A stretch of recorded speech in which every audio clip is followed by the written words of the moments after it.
Okay, so an overview of emotional disorders. Um, Emotional disturbances.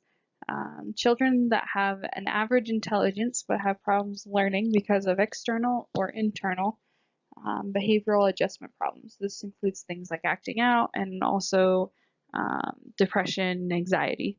It's a condition that will have one or more of the listed characteristics over an extended period of time, which is harmful to their educational performances.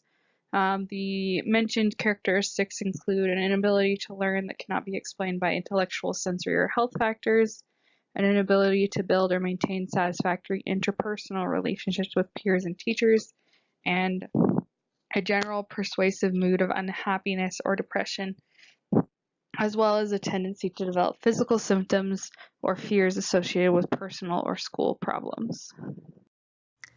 According to different sources, there are multiple different types of emotional disturbances.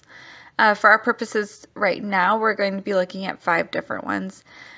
These are the most common are anxiety disorders, which can be a different range of anxiety or irrational fears.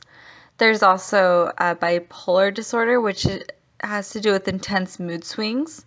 There's also conduct disorders, which make it incredibly difficult to behave in a socially acceptable way in social settings. There's also eating disorders, which are extreme behaviors while eating that have to do with your eating habits as well. There's also psychotic disorders, which have to do with mental illness, which either lead to delusions or false perceptions. So, what are things that we can look for as teachers? What are some of the warning signs of emotional disturbances?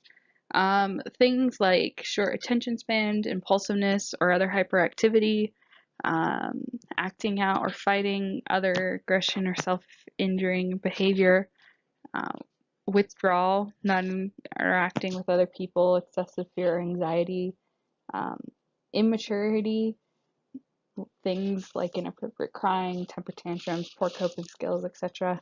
Learning difficulties, particularly academically performing below grade level. Um, they may exhibit distorted thinking as well as have excessive anxiety, bizarre motor skills, abdominal mood swings, etc. etc.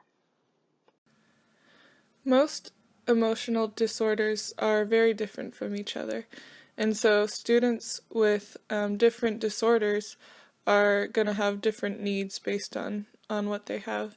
And so the accommodations and modifications that we make for those students will also all be very different based on that student's needs. So some of the things that we can do for these students are offer choices between different classroom tasks, and this could help with their motivation. Give consistent and specific praise to them. Do not make assumptions about the child or the child's family based on that child's behavior. Form a relationship on empathy and trust. And then we can use assistive technology. And again, this is based on what the child may need. So if the child has problems with writing, then a word processing system may help them. If they struggle with reading, then a digital textbook could help. Or if they're struggling with math, then we could offer them a calculator to use. We can incorporate points for attendance, behavior, or diligence into their grades. So, for example, if a student has a hard time with time management, then adding points for attendance may help them as well. And the last one is to provide social skills training for the entire class. And that way, not only the student who has special needs will get training on how to interact with his or her classmates, but the whole class will better know how to help and how to respond to that student.